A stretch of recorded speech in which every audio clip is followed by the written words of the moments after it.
My son told me bluntly, "Mom, we're leaving for Paris tonight, and here's your gift," as he handed me an unopened toaster. I swallowed my shock and wore a polite smile, knowing deep down this was more than just a thoughtless present.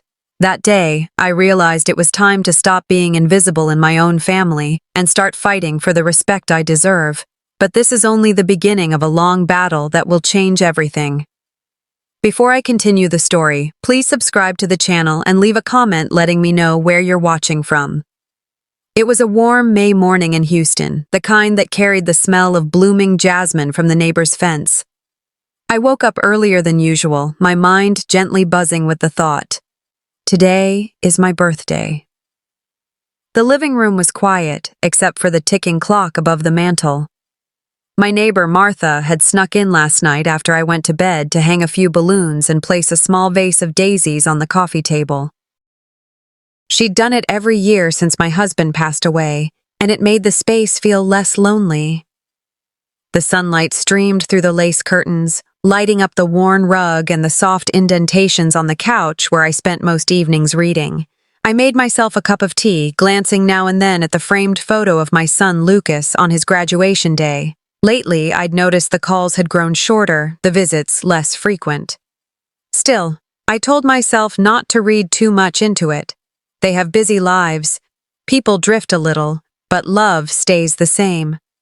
I let that thought wrap around me like a shawl while I set out the good china for later, hoping for a proper family gathering.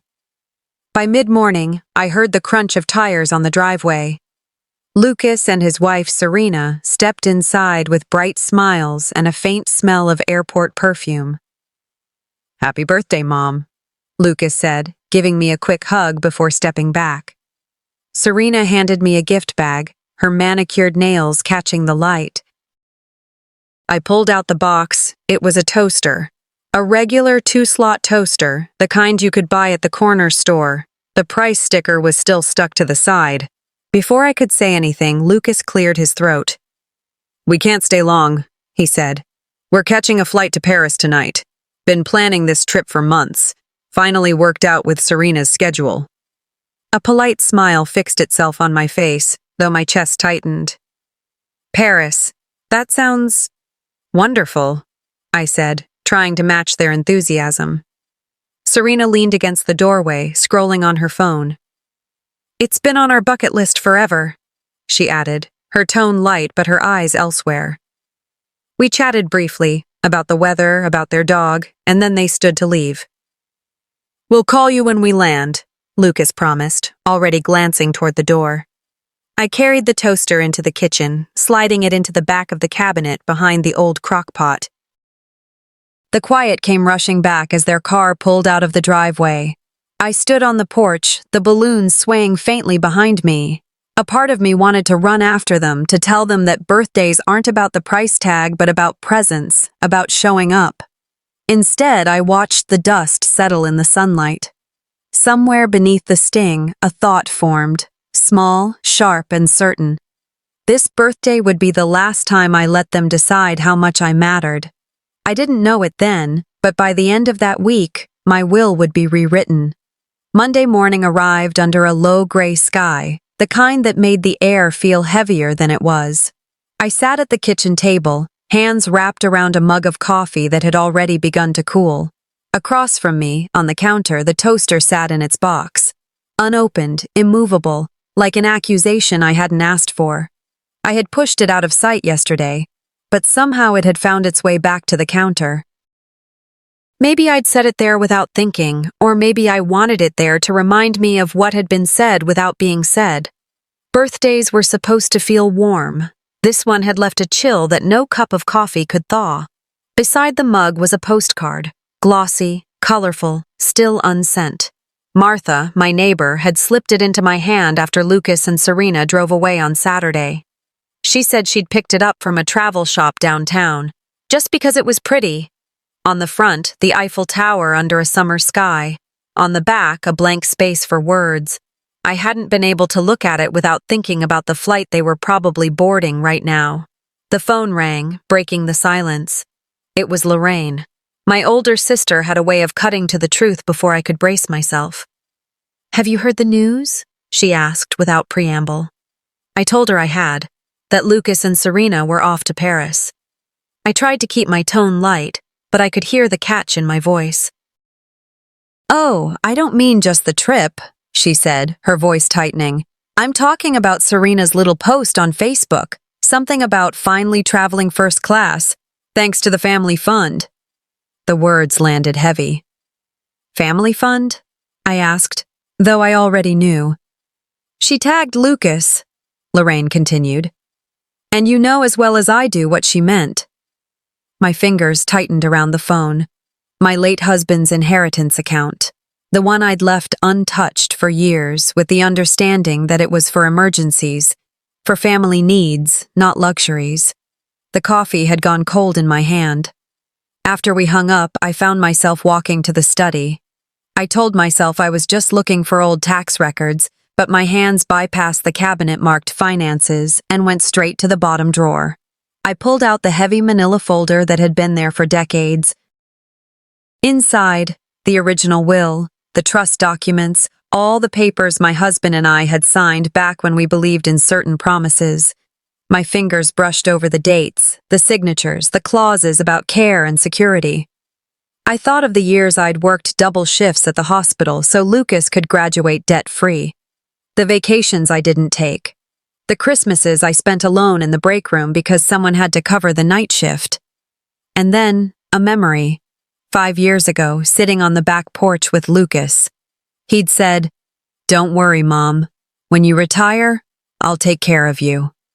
Serena had been there too, smiling that polite smile of hers, the kind that never quite reached her eyes. I hadn't noticed it then, but now it seemed almost knowing. I closed the folder and slid it back into the drawer. My coffee was still on the table, untouched. I didn't say the words out loud, but I felt them, solid as the ground under my feet. This was the first step. Not toward anger, not toward petty revenge, but toward taking back something that was mine. They thought I'd be too proud to fight back. They were wrong. The rain had been falling since morning, a soft, steady tapping against the study windows.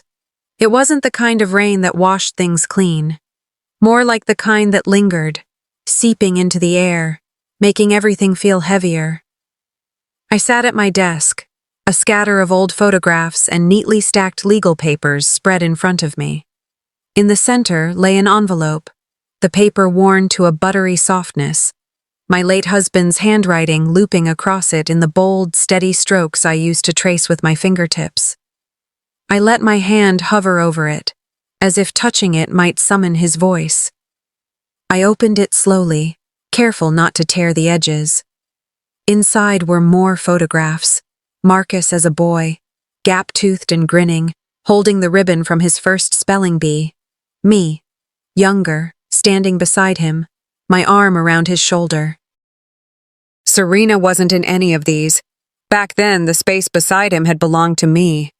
The sound of the rain faded as my mind slipped back 10 years. It was the spring Marcus graduated college. We were already counting pennies then, after my hospital had cut overtime shifts. He'd forgotten to reapply for the scholarship that covered his last semester, and when the bill came, I didn't ask why. Instead, I opened the small lacquered box that had belonged to my mother. Her jewelry, a pearl necklace, a gold bracelet, 2 rings, all pieces she'd told me to save for a rainy day. That rainy day came in the form of a bursar's invoice. I sold it all, watching the jeweler weigh the gold with the same detachment one might have weighing onions at the grocery store. Marcus thanked me, of course, but his gratitude felt hurried. He had a date with Serena that evening. I remember the way his eyes lit up when her name flashed on his phone, and how quickly he excused himself. That was when I first felt the faint sting of being second in line. Another memory surfaced, not as old, but just as sharp. 3 years ago, at a family barbecue in my backyard. The smell of hickory smoke, kids running barefoot on the grass, the sun dipping low. I was telling a story about Marcus's first camping trip when Serena interrupted. "That wasn't in Colorado," she said with a light laugh, glancing around at the guests. It was Wyoming, wasn't it, Marcus? He chuckled and nodded, brushing it off as a simple correction, but I saw it. The quick glance they shared, a glance that said, "We know better. She's mistaken again." It was subtle, almost invisible, but it lodged in my chest. It was the first time I understood that they moved as a pair, a single entity, and that I stood outside their circle. The rain was still tapping when I came back to the present. Only now it sounded more like a clock ticking down. These weren't isolated moments. They were stepping stones leading to this year's Paris trip. The toaster on my counter, the careful omission of my place in their lives. I reached for a pen and a yellow legal pad. The first name I wrote was Lorraine's. She remembered the jewelry. Then Martha. She knew about the scholarship. One by one, I made a list of people who might still remember what I'd done for Marcus, people whose words might matter if I ever needed proof. The list was short, but it was enough to start. I picked up the phone and dialed my lawyer's office, keeping my tone light. "I've got some questions about my taxes," I said, as though we both didn't know that wasn't the whole truth. Thursday morning, 9 a.m. The appointment was set. Outside, the rain had stopped, but the clouds still hung heavy. Inside me, the storm was just beginning to gather strength. If they wanted me erased, they'd have to do more than just forget my name. Marcus called just after lunch, his voice carrying the same warmth one might use when confirming a dentist appointment. "Mom, Serena and I thought you could come for dinner tonight," he said, the words neat and clipped. The invitation surprised me, not because it was generous, but because it was so unlike him to offer without a reason. My first thought was that Serena had orchestrated it, maybe to smooth over whatever awkwardness lingered from my birthday. Or perhaps to make sure she controlled the conversation. I agreed, keeping my tone polite, and hung up with the quiet knowledge that I'd need to be sharper than usual tonight. Their home was spotless when I arrived, every corner arranged as if for a magazine spread. Serena's curated style left no room for warmth. White walls, glass surfaces, carefully placed art prints in muted colors. Not a single photo of Marcus as a boy. No heirloom quilt from my mother. No mismatched mugs from the house he grew up in. The dining table was set for 3, but the arrangement was deliberate. One head of the table for Marcus, the other for Serena. My place was halfway down the side, a spot that felt peripheral. Serena met me at the door, her smile polite but cool. "We're so glad you could make it," she said, handing me a stemless wine glass before I'd even removed my coat. I took the glass but set it down untouched. We started with small talk, weather, Marcus's work, Serena's new yoga class, but before long, Paris crept into the conversation. "It was magical," Serena said, her eyes lighting up. "The first-class seats were worth every penny. We didn't think you'd be interested in that kind of travel at your age." The words landed like a pebble dropped into still water, sending ripples across my calm surface. I kept my smile steady, but inside, I filed it neatly into the growing folder of things I'd remember later. Marcus laughed lightly, either not noticing or not caring how it sounded. Halfway through the main course, Serena shifted gears. "I've always admired how you manage your finances," she began, in that falsely sweet tone people use before delivering an insult. "Though I can't imagine why you keep things so tied up. Wouldn't it be better to loosen it for family experiences?" I set my fork down, folded my hands, and met her gaze. "My choice is built more than you realize," I said evenly. "And some things are meant to stay the way they are, no matter who thinks they could improve them." The room went still. Marcus's eyes flicked between us before he changed the subject to a new restaurant opening downtown. But the words hung there, between Serena and me, sharp and undeniable. I left earlier than they expected, offering the excuse of an early morning appointment. Marcus walked me to the door, making small talk about the weather. Serena stayed in the kitchen, rinsing dishes that didn't need rinsing. Driving home, I replayed each comment in my mind, the seating choice, the travel remark, the gentle probing into my finances. If they'd intended this dinner to mend anything, they had failed. Instead, they'd handed me more clarity. Tonight wasn't a reconciliation. It was my last courtesy. By the time they realized what I meant, it would be too late to undo it. The cafe was half full, the low hum of conversation blending with the hiss of the espresso machine. I sat in my usual corner, the same seat I'd claimed for years, with a well-worn paperback and a steaming cup of coffee.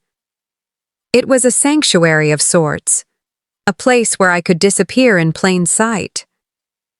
The bell above the door jingled, and I looked up without thinking.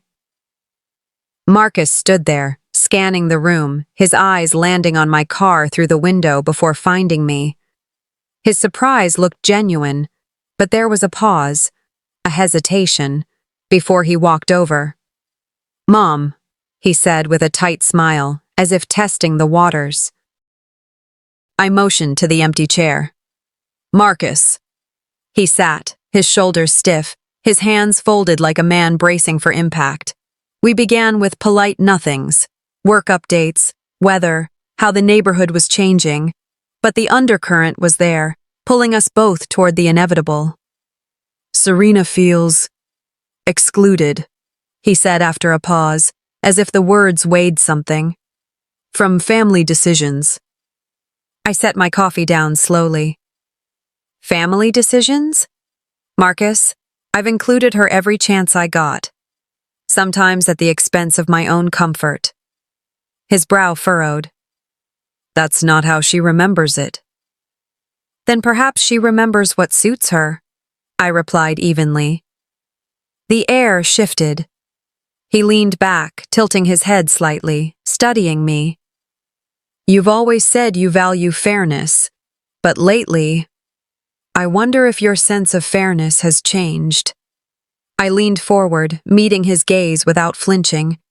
"Fairness isn't always equal, Marcus, and it's certainly not blind." The room seemed to quiet around us.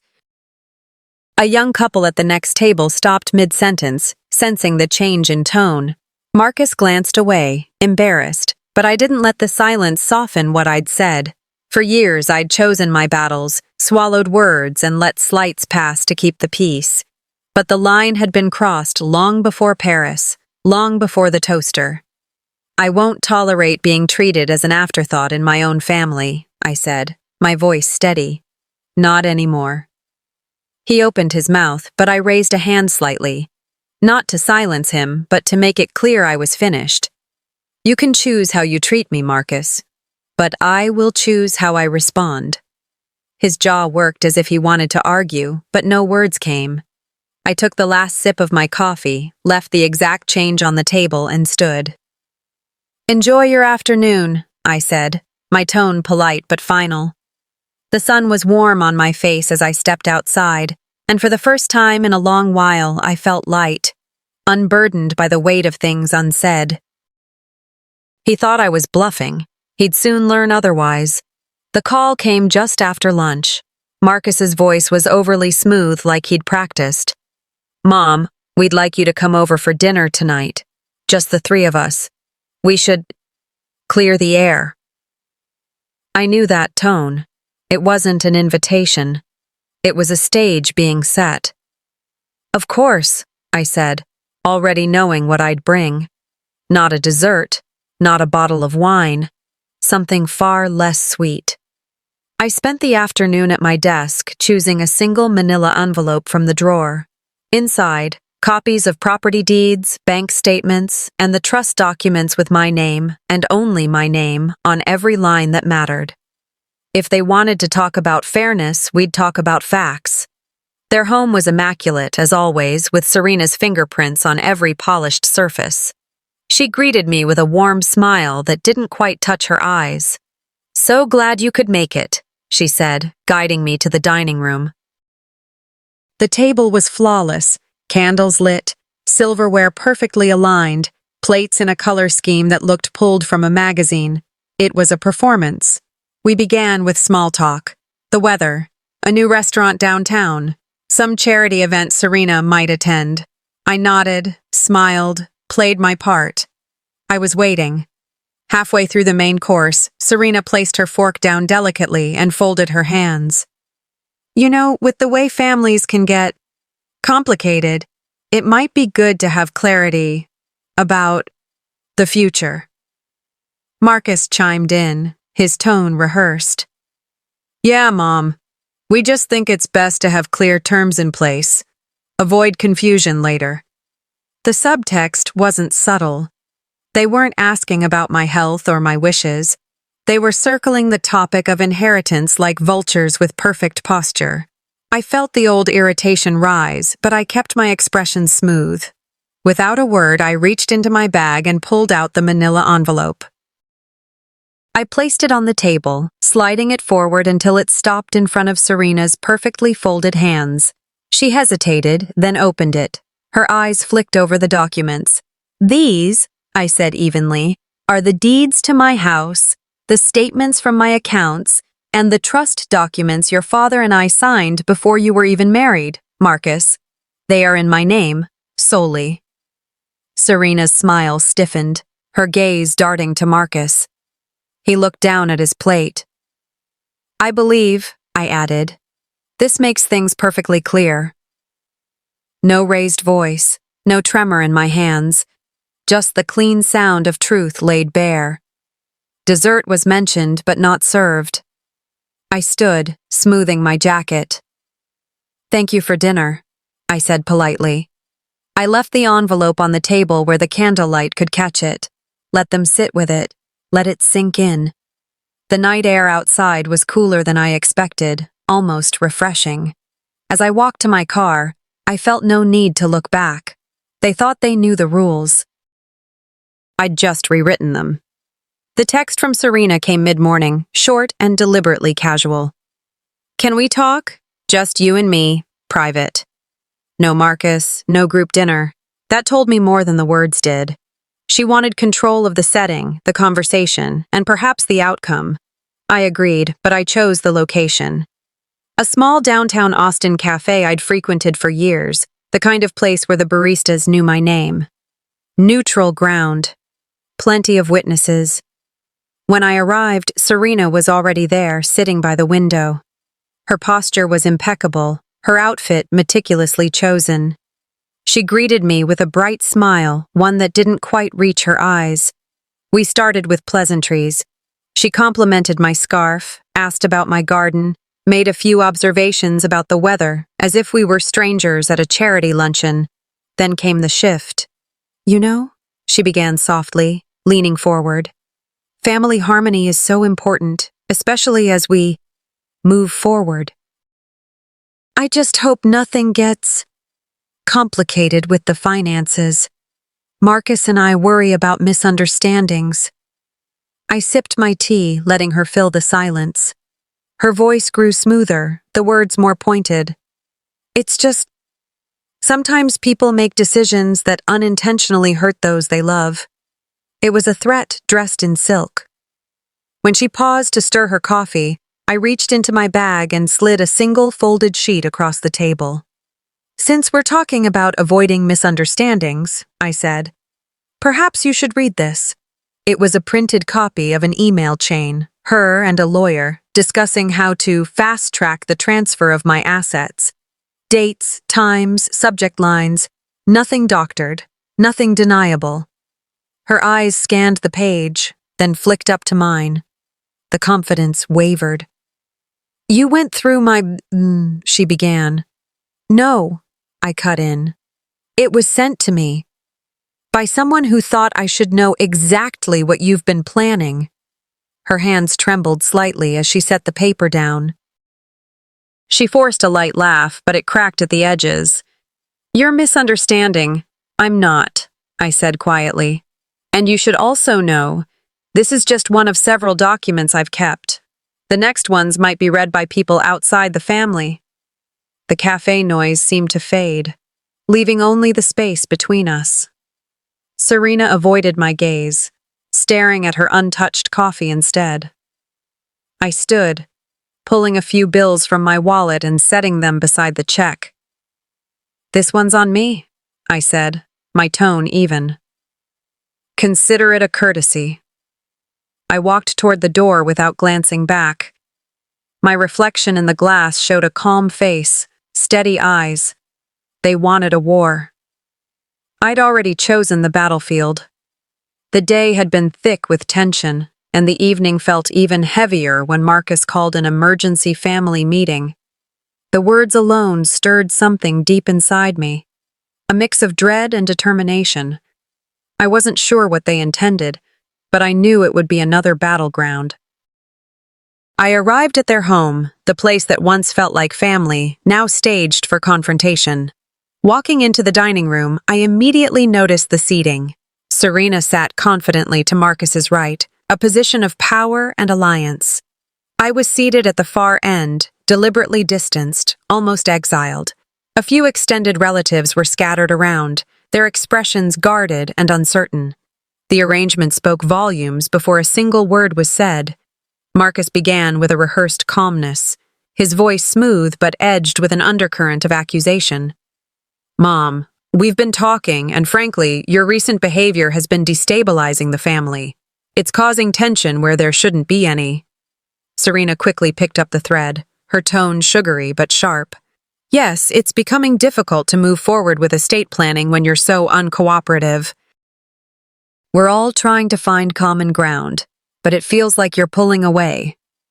Around the table, the extended family shifted in their seats, uncomfortable with the underlying accusations but unwilling to speak up. I listened quietly, the words stinging but not breaking my composure. When the time came, I reached into my bag and pulled out a neat folder. It felt heavier than its weight, a symbol of years of guarded secrets and suppressed truth. I opened it calmly and began sliding copies of financial statements, dated messages, and proof of attempted property transfers without my consent across the table toward the key family members. The room fell silent. The only sound the shuffle of papers and the occasional clearing of a throat. Eyes scanned the evidence. Whispers died into stunned silence. I held their gaze steadily, feeling a mix of satisfaction and sorrow.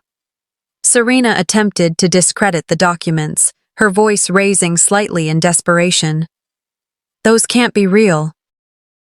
You're twisting things, making it look worse than it is." Before she could press further, one of my uncles leaned forward and confirmed the authenticity. "I've seen these records before. They're legitimate." Marcus's voice wavered, the mask of control cracking. "Serena, what is this? Why didn't you tell me?" Serena faltered, her confident facade slipping as all eyes turned toward her. I stood slowly, gathering my coat with a deliberate calmness. "I will no longer discuss my assets in this house," I said firmly. The murmurs that followed weren't for me anymore. They were directed at Serena, their distrust beginning to unravel the carefully woven stories. I left the room with measured steps, the door closing softly behind me. I didn't slam it. I left it ajar so they could hear the sound of their own unraveling. The days following the family meeting felt strangely quiet, but the silence was heavy with meaning. No calls, no texts, just the echo of absence from Marcus and Serena. I noticed the missed calls on my phone, but there were no voicemails, no messages to break the ice or offer explanation. It was a passive-aggressive silence, the kind that speaks louder than words. I felt a quiet disappointment, but it was tempered by a growing acceptance. Their absence was as much a message as any confrontation. At home, I found myself glancing at the phone more often than I cared to admit, each ring or vibration a flicker of hope, quickly dashed. Instead, I was left with the heavy stillness of their retreat. I reminded myself that this was a battle not fought with noise but with endurance. Not long after, a cousin reached out with news that Serena was busy spinning her own story. According to whispered accounts, she was painting me as unstable, erratic, and difficult, the villain in this family drama. Yet this narrative failed to gain full traction. Several relatives, once unsure, began to question Serena's integrity. The lines of loyalty were shifting, however subtly, and I felt a cautious satisfaction stir within me. The truth, while slow, was beginning to filter through the cracks of deception. Despite the bitter undertones of these family whispers, I held firm. The fractures were visible now, the foundation shaken but not yet broken, and I was ready to reinforce my position. I arranged a meeting with my lawyer to finalize the changes I had been contemplating. We pored over documents, discussing every detail with precision. The will needed to reflect not just my wishes but my resolve. I insisted on securing property transfers that unequivocally protected my intentions. More than that, we talked about creating a trust designed to bypass certain heirs entirely, to prevent any further attempts at manipulation or deceit. Each decision made me feel stronger, more in control. It was a deliberate act of reclaiming what was rightfully mine, a shield against future treachery. With each signature and initial, my confidence grew, quietly yet firmly. Then came the call from Marcus, abrupt, charged with accusation. He blamed me for destroying the family, his voice edged with frustration and disbelief. I listened calmly, waiting for the right moment to speak. When I did, my words were clear and unshaken. Families destroy themselves when truth becomes inconvenient, I told him firmly. I didn't raise my voice or lash out. Instead, I let the truth settle between us like a weight neither could ignore. That conversation marked a turning point, a recognition that the path ahead would be fraught but necessary. In the quiet moments afterward, I found myself reflecting on what had transpired. This silence from Marcus and Serena could last for years, or even become permanent. But I was prepared for that. The peace I sought was not without cost. It came with the currency of distance. I carefully locked away the folder containing evidence of Serena's deceit, not out of spite, but as a reminder to myself of why I chose peace over proximity. The memories of pain and betrayal would not fade, but I had chosen to rise above them. I understood now that peace, while fragile, was often guarded by boundaries, some soft, some firm. The road ahead was uncertain, but I was no longer the quiet observer.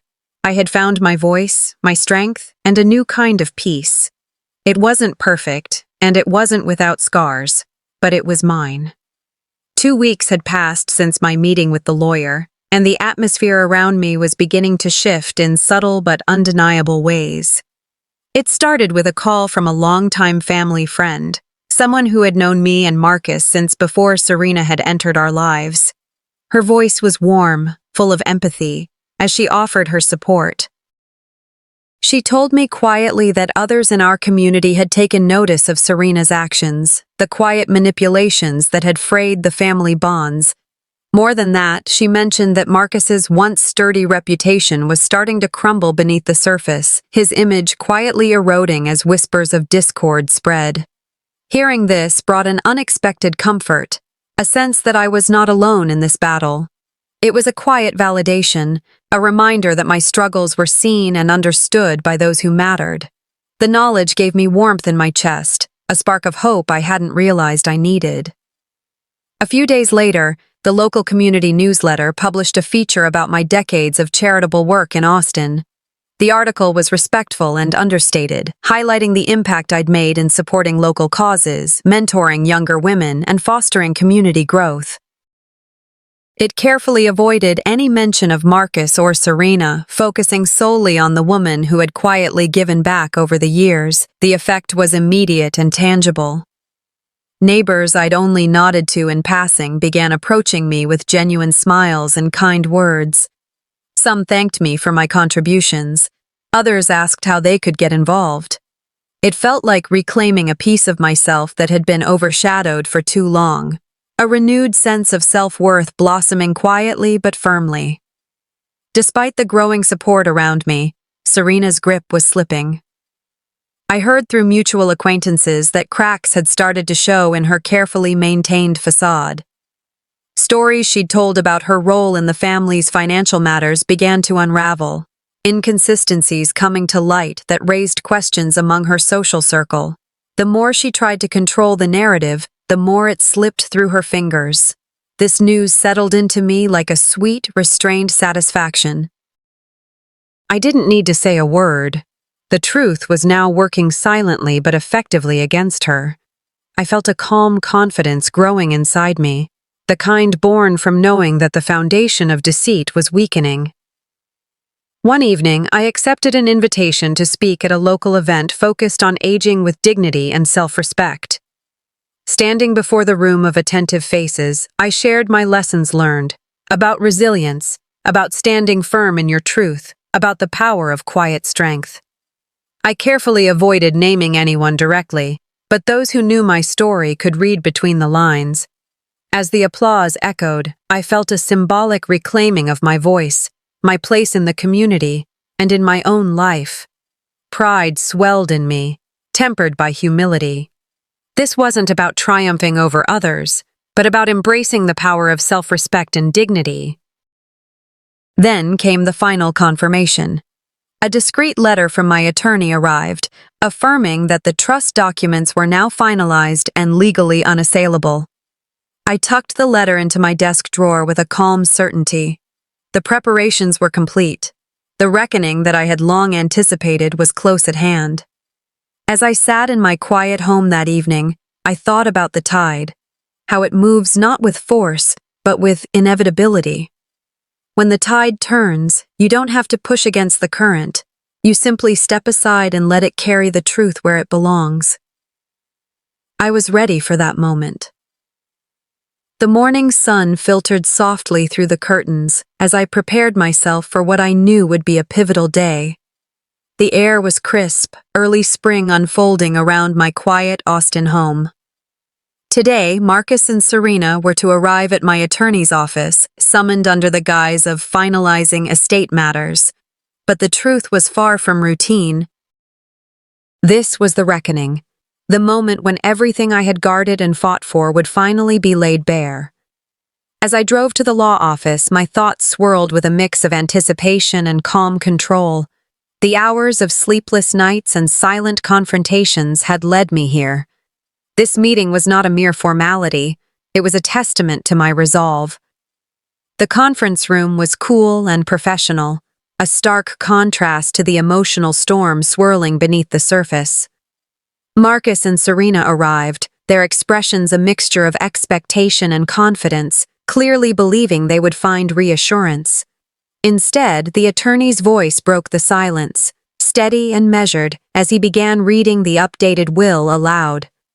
He detailed the new arrangement, significant portions of the estate allocated to charitable trusts and a few select individuals, people who had supported and honored the family legacy.